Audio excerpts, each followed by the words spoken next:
good to go? We are good to go. All right. Hey, welcome everybody out in Facebook land, YouTube land, whenever you watch this. Today is what's the date today, Bradley? 17th of November. Wow, 2021. Significant time on the planet at the moment. We're in Queensland. Things are starting to heat up. The water that's been boiling has just been turned up a bit, and the frogs that are in it, some of us are noticing what's going on and some of us aren't.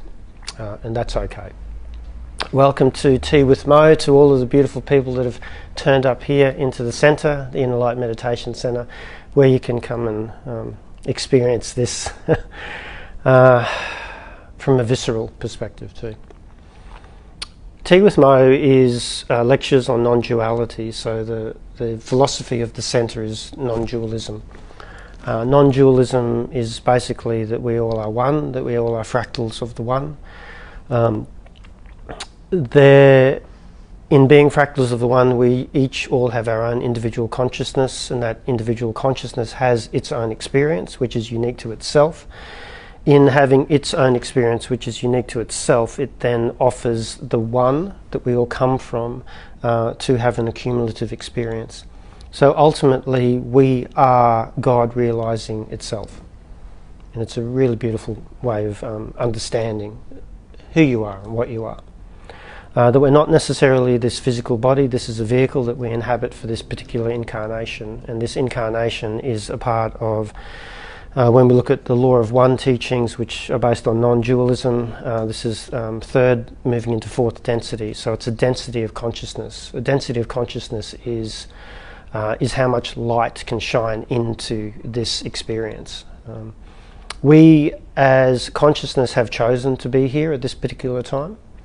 Some of us are older than others, so some of us chose to come in at an earlier time, but we all knew what we were signing up for. And what we were signing up for is the main event that's actually happening right here and right now. Even though it's 2021, 2012 or 2012 was a major shift, especially if we're looking at the teachings of the Law of One, that was the time of the harvest where we moved from a third density into a fourth density planet. Third density is represented by the solar plexus chakra. Fourth density is represented by the heart chakra. And the heart chakra is seeing others as another self. I recognize you, and when I see myself as a soul, I recognize everyone else as a soul. So it's really hard to then hate another soul, because ultimately you're hating yourself. So it's a really beautiful space to use as a point of reference. The solar plexus chakra, it's very much around empowerment or power over others. And what we've seen throughout history is this power over others, and what we're seeing a lot at the moment is that is continuing on a worldwide scale. It's an interesting time that we're in. There's a thing called a pandemic. Other people would call it a plandemic. And potentially it has been used to create coercement, to censor a lot of people, to create misinformation, potentially on both sides, and also to, in a sense, really to generate fear. So one good thing to be aware of is that fear is the main agenda at the moment, and when we are in a state of fear, we have a lower vibration. And I want to talk about vibrationary rates. I want to talk about the Great Awakening, and I also want to talk about what we can do practically to do that, and the process of how to do that. I want to also introduce to you some other practical things that we can do, and been recently introduced to one beautiful practical thing. So thank you, Katie, for bringing that to me. And also some other things. So there'll be some practical things that we can take away from this as well as cognitive, as well as some emotional stuff and awareness stuff as well too. And then I'd like to finish off with having a discussion around what is termed in the spiritual conversations as the Ascension process, moving from 3D to 5D. which I find really interesting because I've in a sense kept away from that. I've pretty much stayed in line with third and fourth densities of consciousness, and haven't necessarily looked at the dimensions of consciousness that it can have. And this ascension process will talk about that in a deeper way. So hold on, there's a lot to discuss. I'm not going to get too controversial tonight. I think I've been doing that pretty well for the past 3 or 4 weeks. I still will continue to comment around particular situations that are happening on the planet at the moment, and also from a local and national perspective as well too, because I think it's important to acknowledge those things too. So, I've already given a brief description around non-duality, and that philosophy basically is just saying that we all are one, and other is another self. And when we start to look at it from that perspective, what we're basically saying is that my point of reference is that I am consciousness having a human experience. And this human experience is one of many lifetimes that I will have. So here's the concept of reincarnation. So if this reincarnation process or concept is new to you, it might scare you away, but it also might intrigue you, and you might be curious and go, I might give that a go. And some of you might already be well upon the path of understanding reincarnation, even potentially past lives and future lives that you've had too. So from the lens of non-duality, from the lens of the law of one, that you are consciousness having a human spirit experience, you've chosen to come into this experience at this particular time where you potentially knew what was about to occur. You were privy to information that this is a cosmic event that's actually happening. And when we start to see it from that perspective, that this life isn't by accident, that nothing is a coincidence, that everything is perfectly planned, and even to a certain degree, thank you Damien, to a certain degree things are predetermined. You know, it's interesting, we talk about free will, and I've spoken about the fractals of free will, and that's what ultimately gets, that's what life is about too. So, where do I start? Let's talk about the Great Awakening. So the Great Awakening really has been, talked about through history at particular times, and it was interesting because I Googled it before I came in, and the Great Awakening really seemed to be there was something within the internet or Google, whatever it was, that didn't necessarily talk about what's happening now, which I found interesting, because maybe people don't want us to know what's actually happening now from this perspective. It was more so back in the Dark Ages. So it was talking about that time within our history, not necessarily what's happening now. And I thought, wow, I would have thought that there'd be more information around that. So maybe it's actually been censored. Don't know, just putting it out there because there's so much censorship that's happening. From my perspective, and from the perspective of many others, the Great Awakening is a particular time where we awaken to a truth that we were not aware of. And that truth is related to your own divinity and your own sovereignty. What we've been told, what we've been taught in mainstream education, mainstream media, and mainstream access to, I guess, life in a sense, is that spirituality is a slice of the pie. There's my physical self, there's my dietary requirements, there's my emotional requirements, my social requirements, my cultural requirements, and then I have this other slice of the pie that suggests that there's a spiritual part of me, and I might connect to something that is greater than me, or connect to the earth, or connect to something that in a sense is intangible. So it's sold to us and it's taught to us, unless you look further out of the mainstream, that it's a slice of the pie that you either have or you don't, something that you're interested in or you're not interested in. It then becomes in a sense a commodity to speak, really. Will I have custard tart tonight, or will I have the salmon?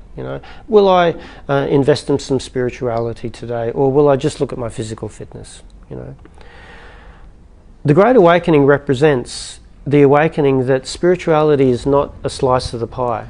That spirituality is actually the whole pie. It's actually the oven. And the human experience is the pie that is placed in the oven. Yeah? So this is the beginning of the Great Awakening. Coming to that understanding that maybe I'm not just this mind-body. Maybe I'm not just this, from a Buddhist perspective, this meat suit.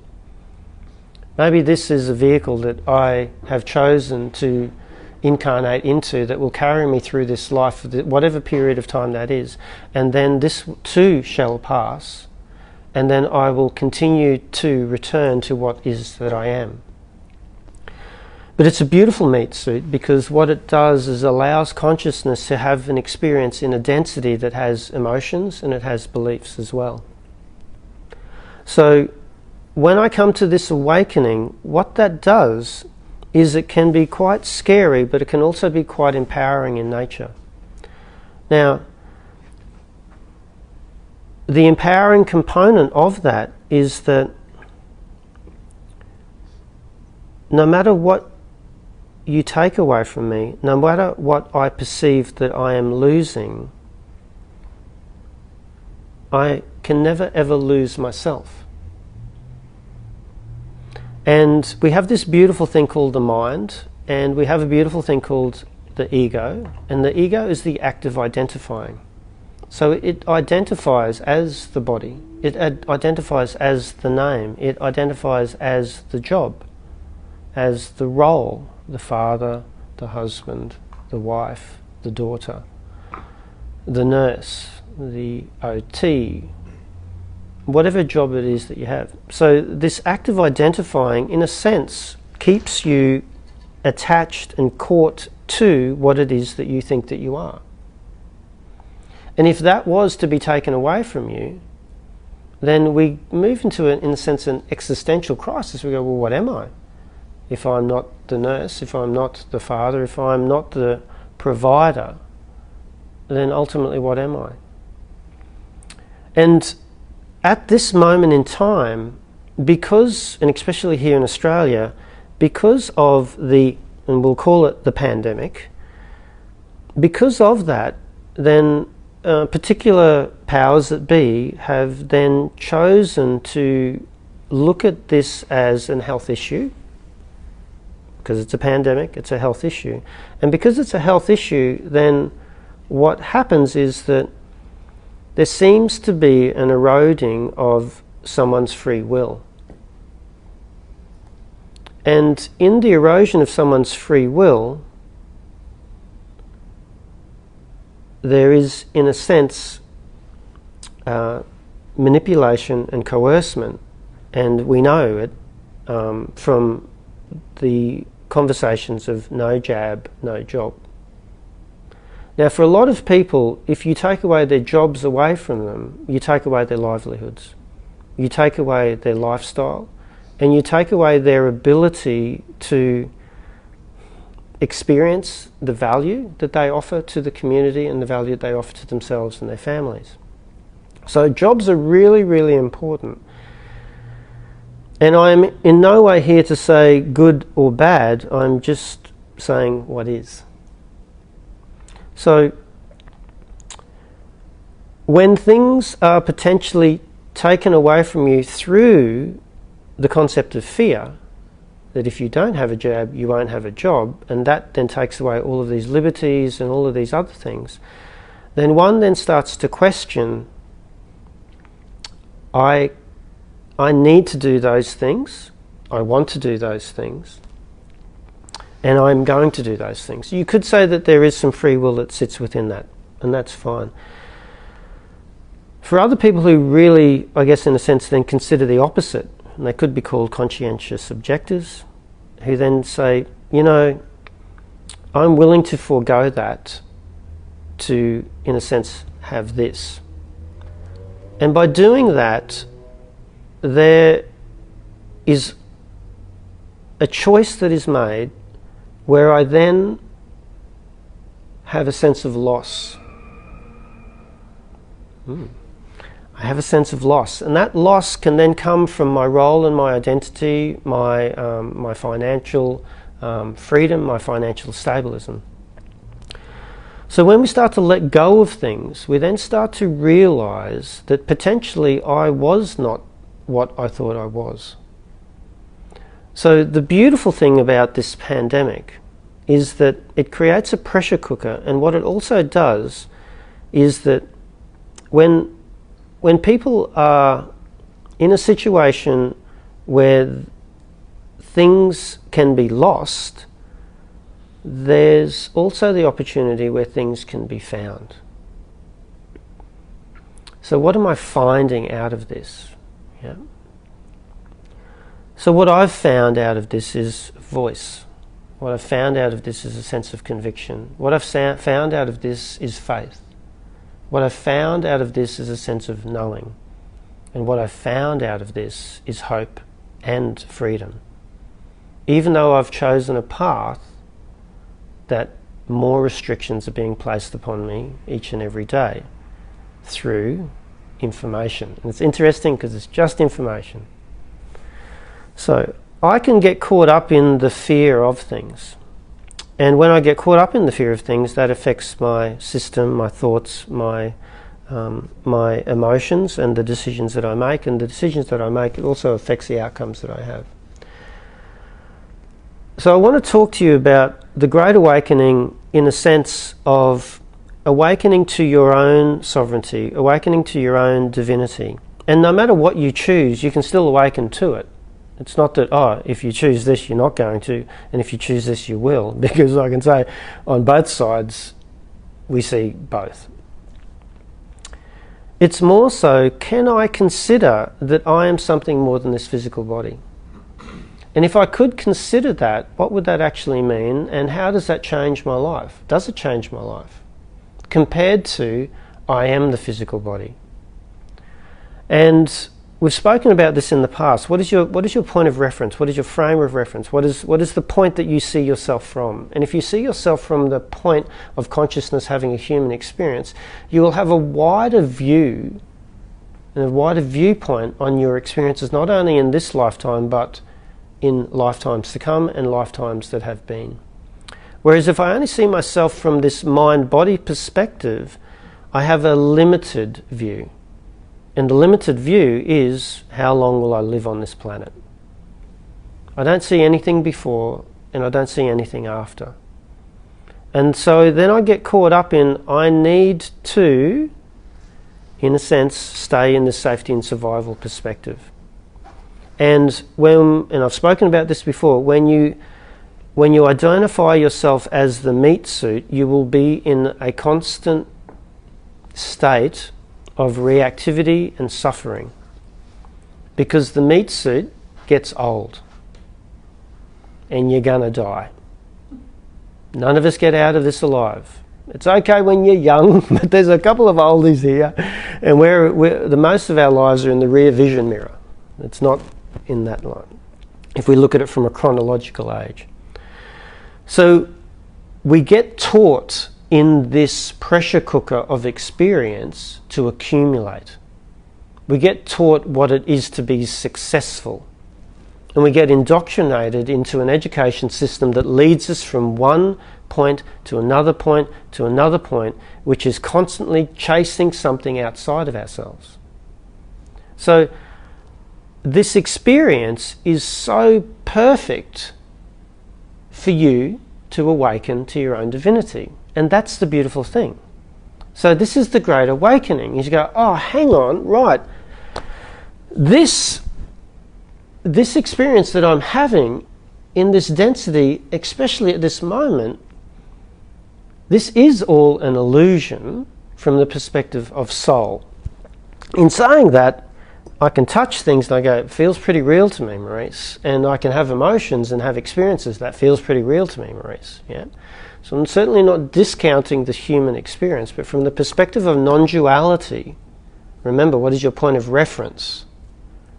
When I see it from consciousness having a human experience, I then start to see through the illusionatory nature of reality. that this too shall pass. And to go even further, you have only ever lived one day at a time in your life. And that one day is broken down into moments called now. And that is the reality. So the reality of this is that what is my frequency? What is my state of consciousness within these moments? What is my core frequency, if we want to look at it? And I speak about a concept called residing in gratitude. Where do you reside? And through our practices and through the coaching and through the meditation, we encourage people to continue to engage in gratitude and appreciation exercises. Because what that does is it sets your frequency. And whatever your core frequency is, then what you then reside in. Now at the moment there's a lot of fear that's being generated.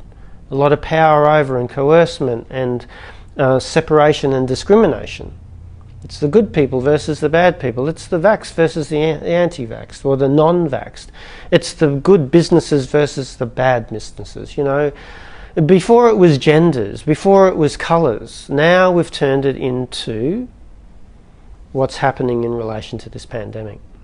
And this causes a lot of angst for people. We're separating people. In Sydney, you're not allowed to visit somebody if they're unvaccinated in their own homes. Straight away you're separating people. Yeah? And I then question, well, how can that be a healthy decision to be making?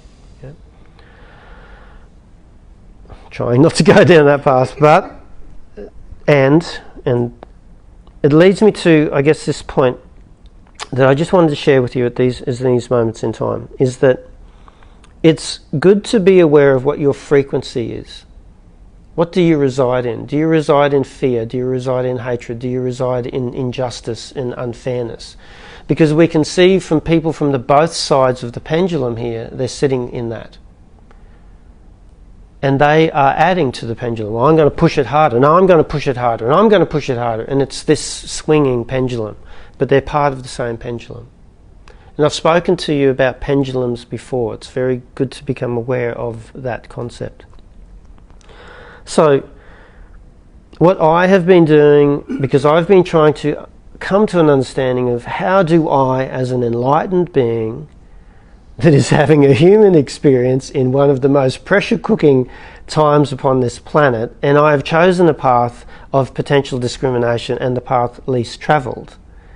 How do I sit in this space and write a book that says how to create calm in a world of chaos?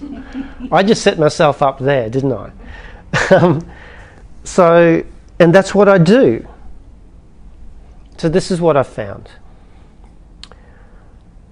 And this is part of the Great Awakening, is that the world is a reflection of you. Wherever you go, you're always with yourself. You cannot get away from yourself, no matter how hard you try to.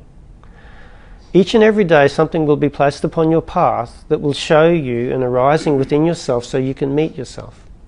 So each person that you meet, each thing that you see on media, each thing that you read, just watching something across the road while you're driving, will reveal something for you. Some people call I'm getting triggered. I like to use the word revealing, because then they become revelations. So what is being revealed for me each and every day is what I need to see within myself. And of course I'm going to see within myself because that's my main frequency. So life can only give to you that which you already are. So life cannot give you anything that you are not. And that's the law of attraction, that's fractals being replicated, the world is a mirror. So wherever you go, whoever you're with, whether you choose to be vaccinated or unvaccinated, you're going to see yourself. You can't get away from it. So if the world is a mirror, and my external reality is a reflection of my internal state of being, then that is also replicated within the world consciousness. Because the world consciousness is an accumulative consciousness of the individuals that add to the consciousness. Very important understanding. Okay. the macrocosm is a reflection of the microcosm, and if we want to look at string theory, we can look at that. If we want to look at quantum physics, we can look at that as well too. So, in a sense, what is happening in our external reality within the world at the moment is actually a reflection of the internal mind state of every individual soul on this planet. As much as, I can sit here and go, I didn't create the pandemic, Maurice. It was somebody in Wuhan, apparently. Or it could have been these guys in America, if I'm going down. It could have been Fauci, it could have been good old Bill Gates. So I can go and blame and push my power and give my power to others. Or I can go, this is really interesting. What is happening externally is a reflection of what is happening internally. And if I look at myself as an individual unit of consciousness and I'm seeing myself within my personal interactions, imagine if these individual units of consciousness banded together to create one mind. And who has watched The Eternals from Marvel? This is what they're talking about at the moment. If you haven't, go and watch it. So we have this one mind. So the one mind then reflects into the world its state. If I, as consciousness, can see through the illusionatory musings of the mind and go, that's just a negative cognition, that's an identity that I created from a particular experience that I had. So if I can do my own inner work and see through the illusions of the mind, and that's what we talk about in this beautiful book that I wrote, if I can see that, then I'm probably going to have a better idea of seeing through the illusions that are placed upon my outer field of consciousness. And some people would call it the matrix. If you are not aware of this stuff in here, you're not going to be aware of the stuff that sits out there. But if you are aware of it in here, you're going to be more likely to see what's happening out there because it's just a reflection. Yeah? And this is why it's really important to do your own inner work. So through the Great Awakening, we're becoming aware to the illusions of the mind. And you're awakening to yourself, your own matrix. When you become aware of the illusionatory nature of the mind and the matrix that exists within you, you can then start to see that being played out in many places. It might be in your relationships, it might be in people that you know, and it might be from a global perspective.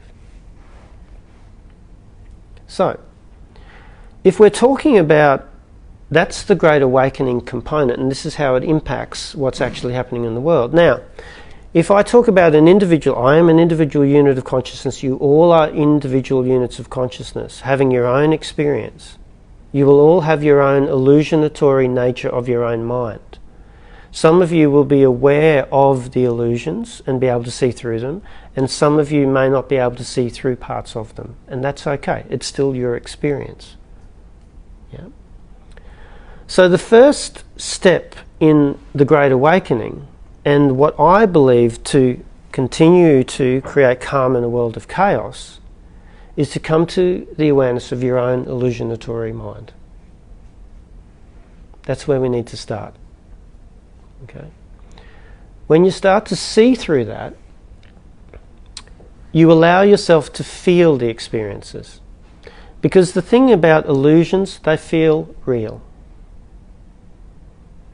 So, can I be aware that most of the experiences that I have probably aren't true? They're a construct of the mind. Can I come to the awareness that a lot of my suffering isn't true? It's a construct of the mind. And if you want to read about it, chapter 3 in the book. Yeah.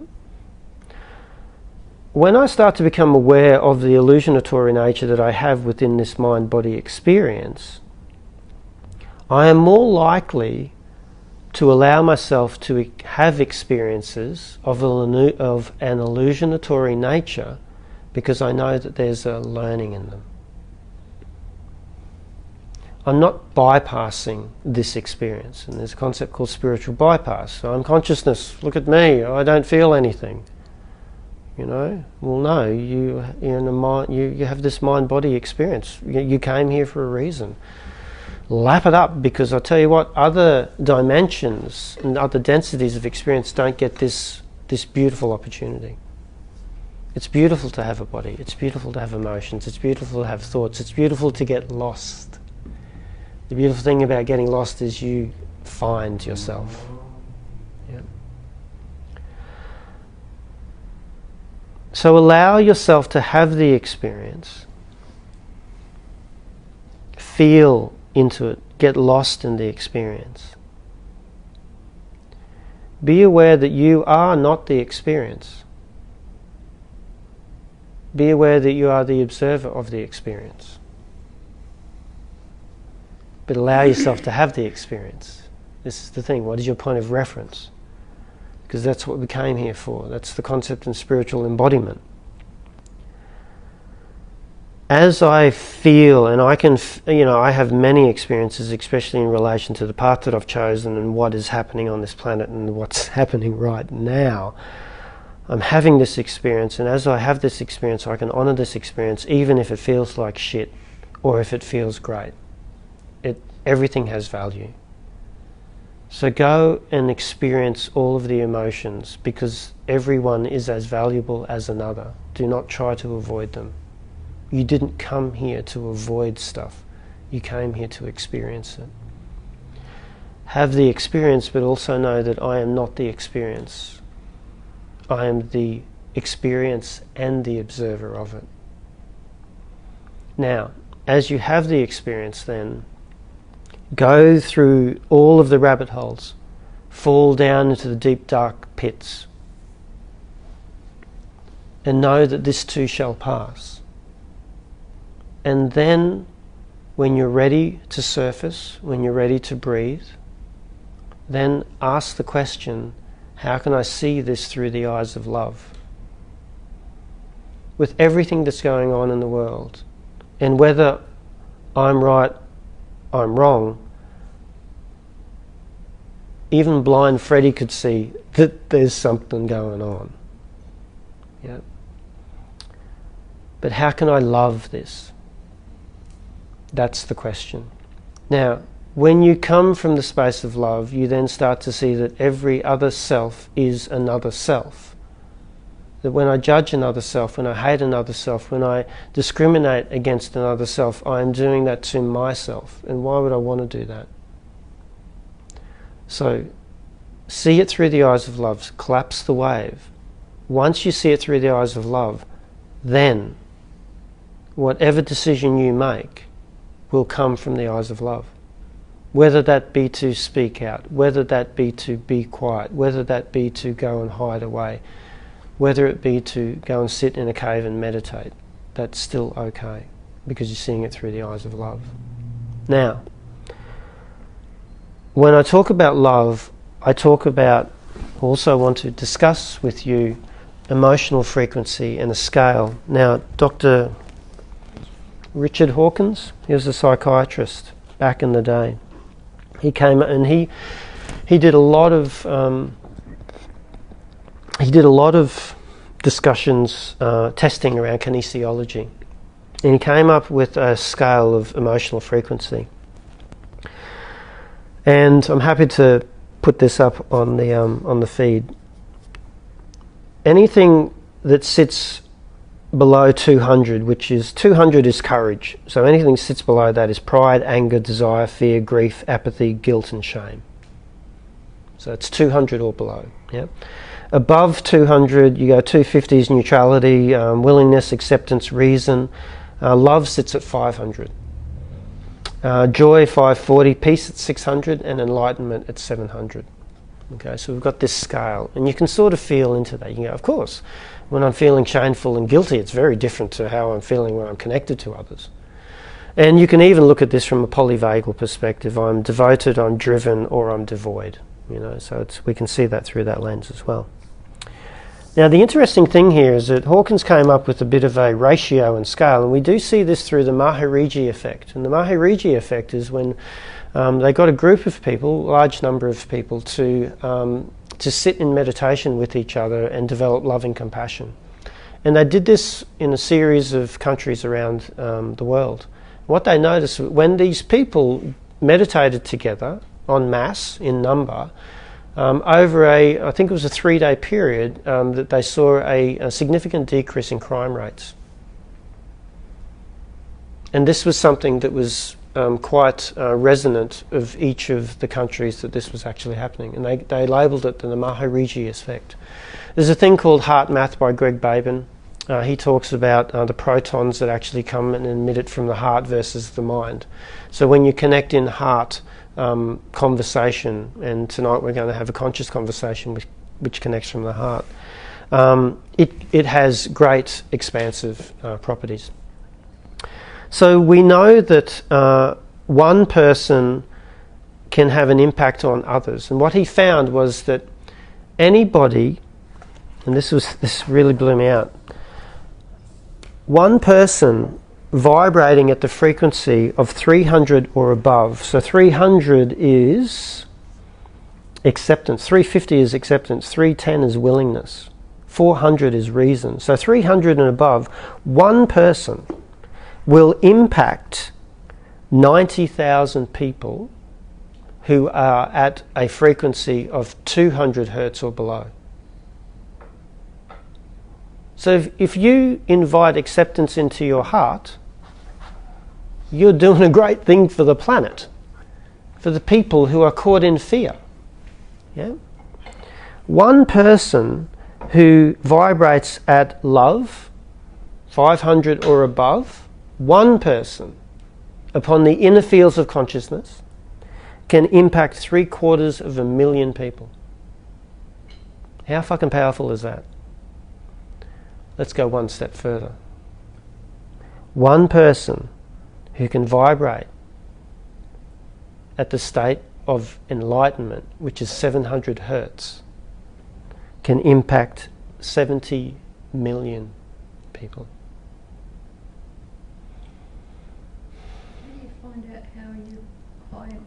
You can do, Ian can do that for you.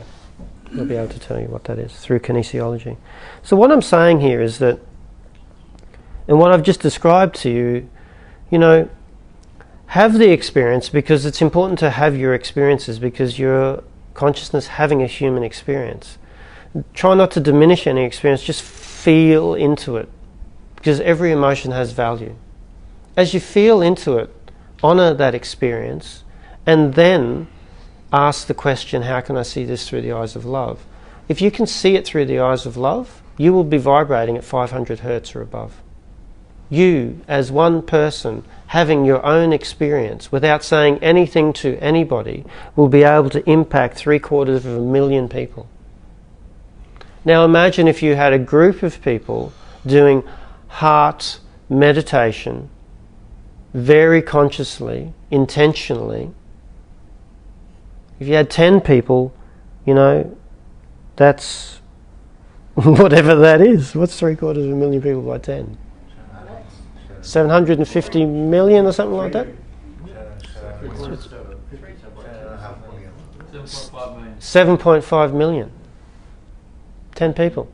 Now tonight we're going to probably have at least 10 people doing that. We will, you know, potentially if we got 20 people, maybe even 25 people, and we did a meditation, we could impact the whole of Australia. And all we are is one room. Get 100 people at 700 and see what happens. Yeah. Right. So, what do you reside in? And if you can reside in gratitude and appreciation throughout your days, you are helping to raise the consciousness of the planet. You are helping people awaken to themselves just by being you. How powerful is that? That's really, really powerful. Now we're counting down to time, but I'm willing to go a little bit over here, and hopefully if anyone's still there. But Katie St. Clair beautifully brought this to us the other day, something that Sammy had brought to us earlier on, and I resisted it a little bit. But it's the love hugs. And the love hugs is that normally, you know, when we shake, we're shaking to the right-hand side, and we normally hug to the right-hand side. The love hug is that we hug to the left-hand side, where our hearts actually meet. It feels a little bit awkward to begin with because we're so used to doing it this way. And it's interesting because I was talking to Katie yesterday. I said, "Oh yeah, of course, it's the heart. But what happens when we hug from this area? What are the organs that we're bringing together there?" And it's the livers. And from a Taoist perspective, and I'm believing other philosophies as well, the liver and the gallbladder is where we store our anger and our hate. And our bitterness and frustration. Yeah. So we're constantly going, "Hey, I want to share some bitterness with you," rather than, "Hey, I want to share some love with you."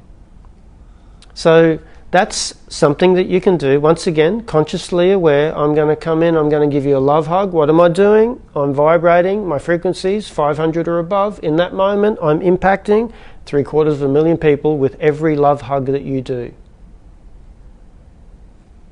We don't have to share stuff on social media. We don't have to turn up to rallies. We don't have to go, "I'm going to take you down and you should be dying. You need to be in prison," all that sort of stuff. It's just, I'm just going to give love. 750,000 people. Well, I'm going to give you a big love hug after this, and we're going to impact 750,000 people. Now that you know this, how powerful is that? Every time that you give someone a love hug, in those moments, and I think we're saying 20 seconds we want to try to hold it because oxytocin is released from that. For that 20 seconds, we're sharing it. Now the other thing that I wanted to share with you... And the breath at the end. Oh, and the breath at the end. So what was that? Sorry. That was just to ground it in.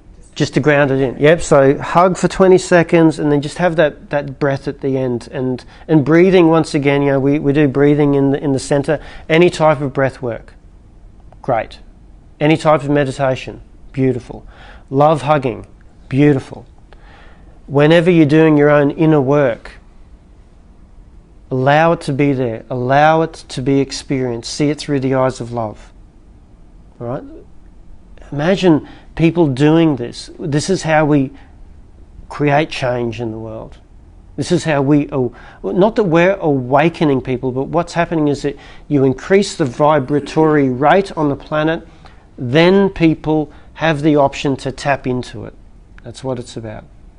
The last thing I want to share with you is this thing here. Bare feet. So automated that we need to put on shoes everywhere we go. Whenever you put shoes on, you then decrease or you cut off the circulation or the electromagnetic field that you as a being have with the earth, which is its own being. You cut off the toroidal field. You're disconnected. So where you can, consciously just walk barefoot. Hopefully we're still allowed to do that.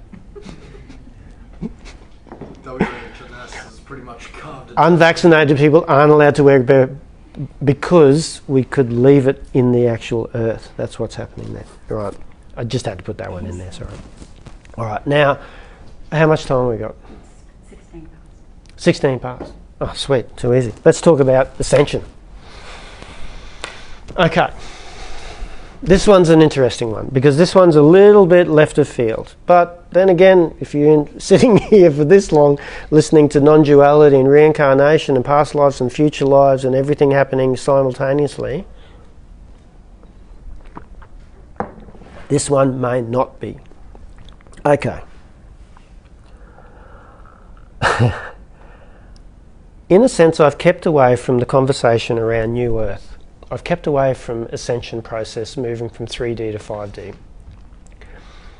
I've always sort of looked at this as, this is me just, I just need to clear my channel. I just need to love everything.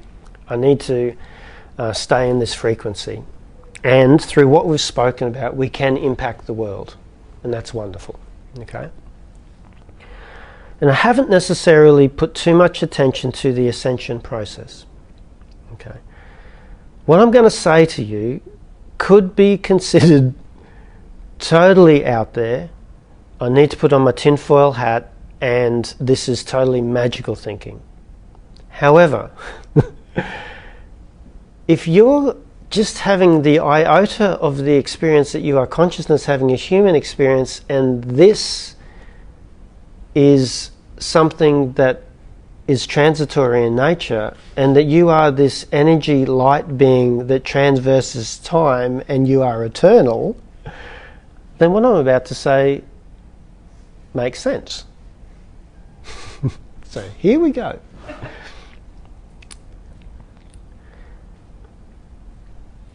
Any type of evolutionary process that happens within these densities of experience comes from a tried and tested blueprint. Okay? Things don't just appear, even though they do just appear. Every density of experience for consciousness, so we're moving from third into fourth density, moving from solar plexus into the heart chakra, opening up, yeah? Each one of those densities has dimensions in those densities. Now, you and I know that X-ray exists because we go to somebody and we go, can you take a picture of my broken arm? And you go, yeah, no worries, let's put you in this machine and we can X-ray it. You go, okay, cool. But we can't see it with our physical eyes. All right? So just because you can't see it with your physical eyes, it doesn't mean that it exists. We know that there's ultraviolet ray. When we go out into the sun, we don't go, oh, there it is there, I'm going to duck and miss it. It's there. We know that X-ray, so we only see a small spectrum of what is actually out there. Yeah? The same with dimensions. We live in a three-dimensional reality. A three-dimensional reality cannot see beyond the three-dimensional reality because you don't have the eyes, you don't have the senses to experience it. However, you can see a two-dimensional reality and you can see a one-dimensional reality.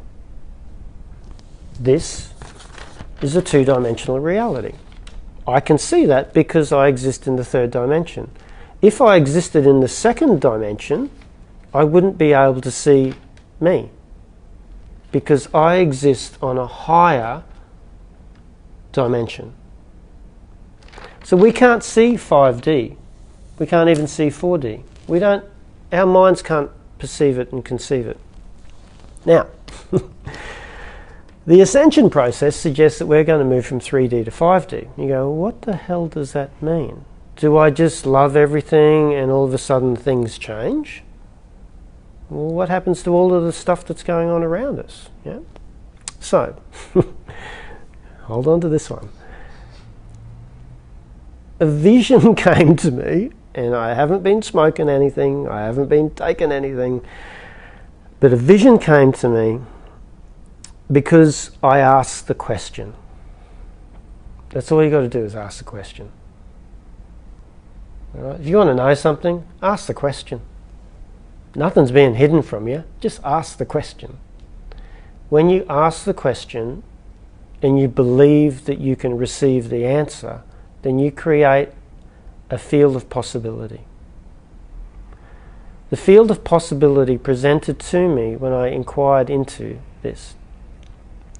And what it suggested to me is, and I'm still trying to get my head around it, is that I can't believe I'm saying this.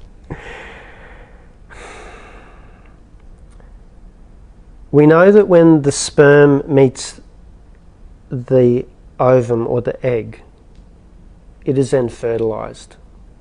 And through meiosis, one cell turns into two cells. And those two cells then turn into four cells, and then we create life. So the blueprint for creating life is through the meiosis or the meiotic process. Yeah. In moving from 3D to 5D, the meiotic process, and when we talk about it from a new earth perspective, is that a new earth is created from a fifth dimensional perspective. A fifth dimensional perspective does not hold fear. Fear does not exist within a fifth dimensional because it's a higher vibrational frequency. And I've just explained the concept of frequencies and the levels. Yeah. So what this suggests, and it's interesting because once I had this vision, I then found, once again, evidence to suggest that other people have spoken about this through past life regressions, through future life regressions, and through channelings. I went, oh my God, have I just lost my mind? Really? And Bradley, you might want to lock me up after this one, all right? But what this is suggesting is that at a point in time, what will happen is that people who have awoken through the Great Awakening to recognize and remember that they are consciousness having a human experience, and who have let go of a lot of the fear and have come from the state of love, they will then be a part of a new earth that exists within a higher dimension.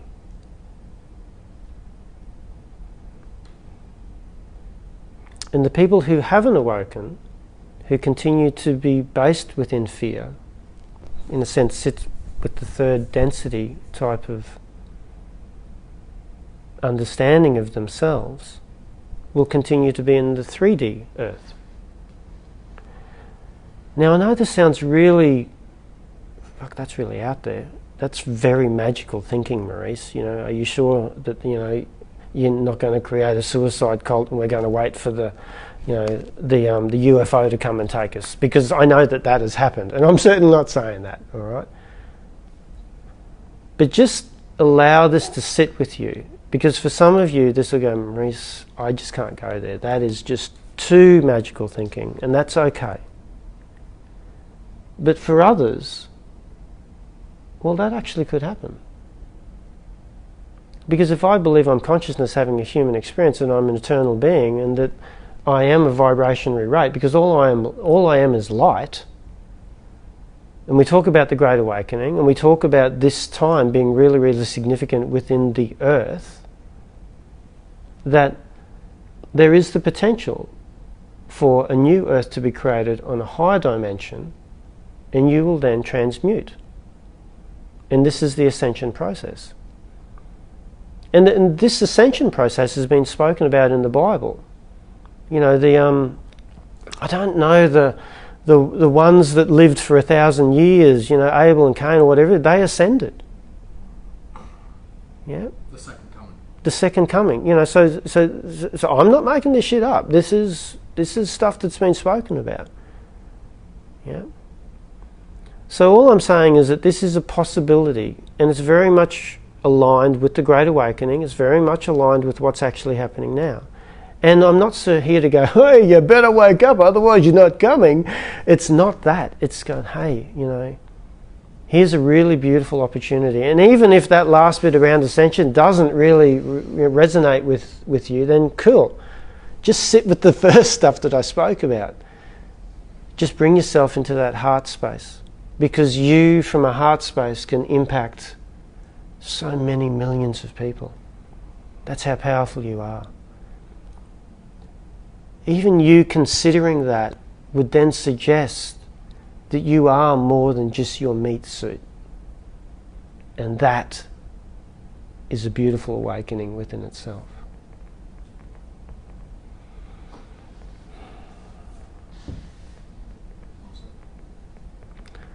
I'm going to leave you with that, and we'll close this lecture, we'll close this discussion. Happy for anybody who has joined us online to comments, questions, discussions. I'll put up the Hawkins scale of frequency so you can have a look at that, and I might even just put in a couple of comments around that as well too. I think you need to bring it, because what you're saying is coming back to the cosmos, which was your opening, with the CMEs and softwares, and we're being assisted. Yes, so there's a lot of, and Katie's brought it up very nicely, thank you Katie, around, this is a cosmic event. And when you start to look at this process, especially when we start to look at it from the law of one, each and every solar system, so the sun is a sub-logos, the earth is a sub-sub-logos, and we as participants on the earth are a sub-sub-sub-logos. We're all connected to it. But each solar system is an experiment. If we're looking at through the eyes of consciousness, wanting to know itself, the creator wanting to know itself, the way that it knows itself is through free will. So each sun has its own solar system. It has its own planetary system. Those planetary systems are experiments. Mars was an experiment. Maldek was a planet that was destroyed by its own inhabitants. It's called the asteroid belt now. So we used to have another planet within our solar system, but the participants on that destroyed themselves. So each and every experience, once again, that planetary system has, is fed into the sun. That sun is connected to all of the other suns within the galaxy, and then the center of the galaxy is its one own accumulative consciousness. So if we're talking about I'm an individual unit of consciousness of the earth, and we impact the earth, and we're a part of that, then the macro is a reflection of the micro. It goes into the solar system, it goes into the sun goes into all of the other stars within the Milky Way galaxy. Those galaxies then also communicate with other galaxies too. This is how big this is. Yeah? And so the rest of the cosmos is looking at us because this is the first time that this experiment of 3D jump to a 5D is actually happening. Yeah.